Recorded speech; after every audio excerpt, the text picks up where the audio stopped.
Welcome back to Low Country View of Hilton Head. My name is Earl Yates. I'm your host. And once again, I have the show to myself. Just me and my opinion, speech, and everything that I've known is coming here to you. Where I left off, I talked briefly, I guess it's briefly, it was a whole half of the show about, what I thought made Hilton Head so special. I'll continue on with that, but also add a little, I guess, politics. What is a conversation without politics? Hilton Head, as I know it, is such a beautiful place. It's thrived so lovely because of it becoming such an affluent place. Finance has been easy here. It's not a very real depiction of life here on Hilton Head. And I think that's what we need to stop and really look at, that we have something so special that not only for us, but for those select few that decide that they want to come visit for a couple days, a week, or even a month, or a season, they can come here and escape reality. I look back at my past and I see that, I've done a great deal of escaping reality here on Hilton Head. There's so many unreal situations to get yourself into. A lot more when I was younger. And not that they're not there anymore. They're just not focused on. I'll start by just speaking briefly about the Gullah community. Here on Hilton Head, the Gullah community was all I knew. I mean, you're talking about a very small, knit community, which is a shame that it is so small, because realistically, it's a very large area. You're talking about from about the middle of North Carolina to the southern part of Jacksonville, and in some areas of that being 40 miles in. That's the Gullah Geechee corridor, and that's where all the Gullah people exist. Take in mind, Gullah people not only exist here in the United States, but you speak about the Caribbean. All throughout the Caribbean, it's the same circumstance, just different location. But here, what I look at and what I think is a shame is so many people wonder why you can come to Hilton Head and not get a full picture of the history of the Gullah people. I don't think we as Gullah people have done it justice ourselves. I've gone to many of the Gullah Museum functions and seen more Caucasians there than I saw my own people. That's not embracing your culture. That's not embracing your past, your history. If we don't embrace it, who is? It's a shame because it's so special. I can remember as a kid watching the movie Glory with Denzel Washington and Morgan Freeman in it, and not having a real idea, with the exception of it being filmed in this area, that this was really about my family's past. There's so much about this place that's unreal. Every year, from about mid-July until the end of August, every family that I know here on Hilton Head that were native Gullah families have a big family reunion. I'm sure just like my own, they have presidents, vice presidents, secretaries, and treasuries to not only fund the family reunion, but also small events throughout the year. Now, if we wanted to unite our community and bring it together and make it stronger, why wouldn't we just, instead of keeping ourselves separate, these families separate, why wouldn't we just do an island family reunion, a Gullah family reunion? Instead of celebrating individuality, let's celebrate who we are. How can we possibly want others to embrace our past if we're not giving proper tribute to it and embrace it ourselves? Let's look into that. I'm sure if you go to Frank Soul down at the Rec Center and say, hey Frank, we're talking about having a great Gullah festival, great family reunion here at Shelter Cove Park. And how about we have Chef David Young, who just happens to be family. Also, he'll take care of the catering.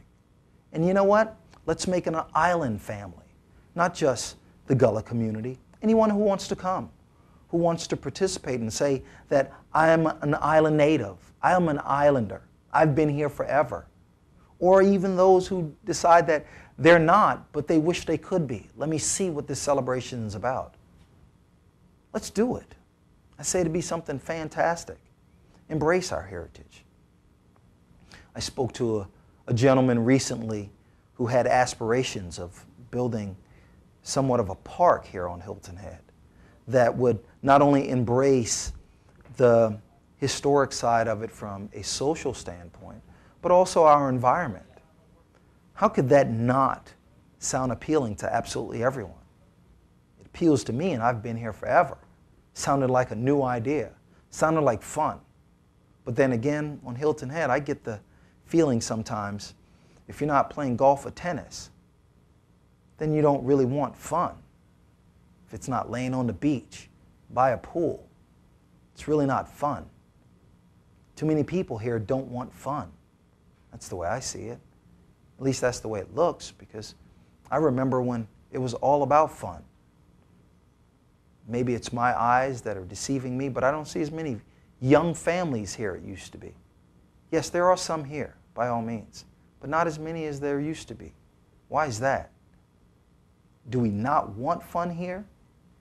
Is it really, like my friend in Charleston said, a place to come, retire, and spend the rest of your life and die? I can't believe that. This is way too special of a place. This is a special place not only because of its beauty, but because of its history. Let's let everyone know how special Hilton Head is in every possible way. I mean, there are people on the forefront that I see. Lee Edwards. Also, you have Ed McCullough. Of course, Drew Laughlin, our mayor. He's doing a very special job of trying to change things around, the whole culture of Hilton Head. I think we really need to stand behind these people and embrace change.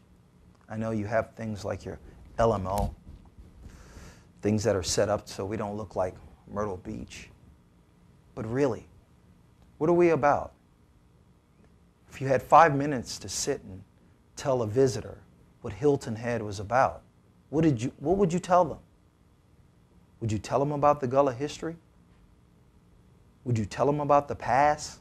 Would you tell them about just getting away from it all and embracing the special features that this island holds?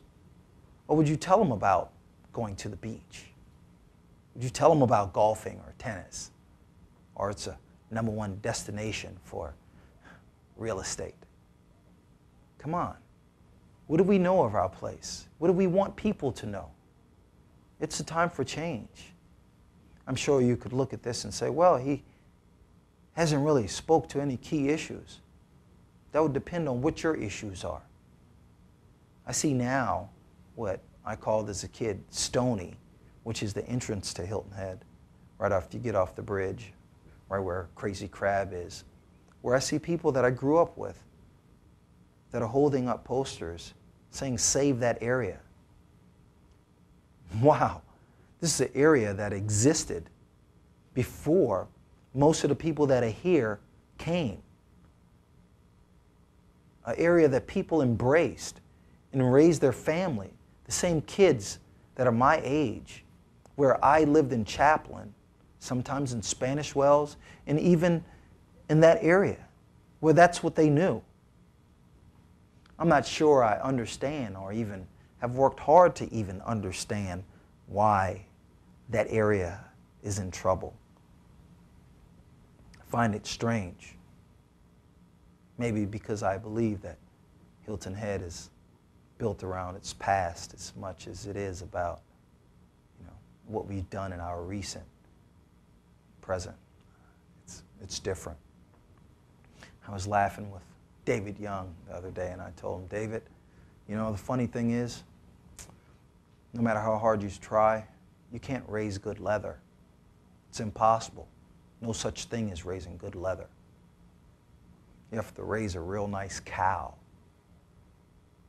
With that being said, thank you for your time, and I hope that you've learned a little bit about who I am and my outlook of Hilton Head, and you can appreciate it. At least give yourself a second to look back and understand why I see it the way I do. Well, this has been Low Country View of Hilton Head. My name is Earl Yates, and thank you for your visit. Have a good night.